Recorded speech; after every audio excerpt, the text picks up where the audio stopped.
In one of his sermons, St. John Newman asks why Jesus Christ did not come into the world in a more powerful way than he did. Certainly, we would have planned the coming of the Son of God differently. He wouldn't have been born in a stable and brought into the world by two people from a small hill town that others thought little of. He wouldn't have been brought up known as a carpenter's son. That seems beneath the dignity of the Son of God in our thinking. If God were to come into the world as a human being, and that by itself is beyond anything we can imagine, he would come in a more spectacular way, with the display of special effects never seen before. Jesus would be an impressive figure who would leave every other human being behind. His message would go out quickly and authoritatively. The whole world would hear it at once. He'd be an instant success, an instant celebrity, commanding everyone's attention, on everyone's mind, known everywhere. But that's not the way Jesus came into the world, is it? Certainly, that's not the way the Gospels describe his coming.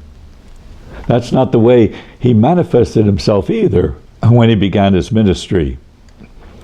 Listen to the way Matthew describes the beginnings of Jesus' ministry in our Gospel today. When Jesus heard that John had been arrested, he withdrew to Galilee. He left Nazareth, and he went to live in Capernaum by the sea. St. Matthew says this fulfilled the prophecy of Isaiah, that the people of Galilee, the Galilee of the Gentiles who sit in darkness, would see a great light. But still, we would have a better plan than that if we were planning things. Galilee's too small for a great light like his to shine, too small a stage for God to show himself in human flesh. And as the Gospel says, Jesus seems to go to Galilee because a small-time king, Herod Antipas, had imprisoned John the Baptist. Would God be brought so low? We're puzzled as we look at this in a human way. In our human thinking, we'd never planned it so. It's hard for us to understand God's wisdom, God's patience, God's humility, God's mercy. Jesus' own disciples found it hard to understand too. Some people think that faith is our way of creating a God as we would like God to be. But that's not true. Faith brings us before a surprising God in Jesus Christ. God enters our world and takes on life as we know it.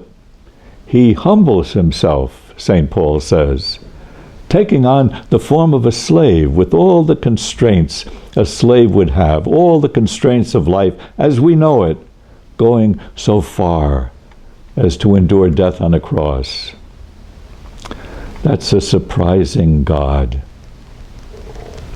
And Jesus tells us to see him as a messenger of God's love.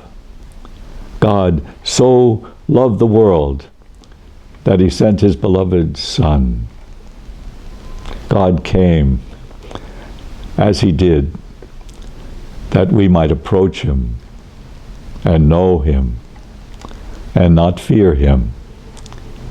God came as he did, that we might love him in return, for he first loved us.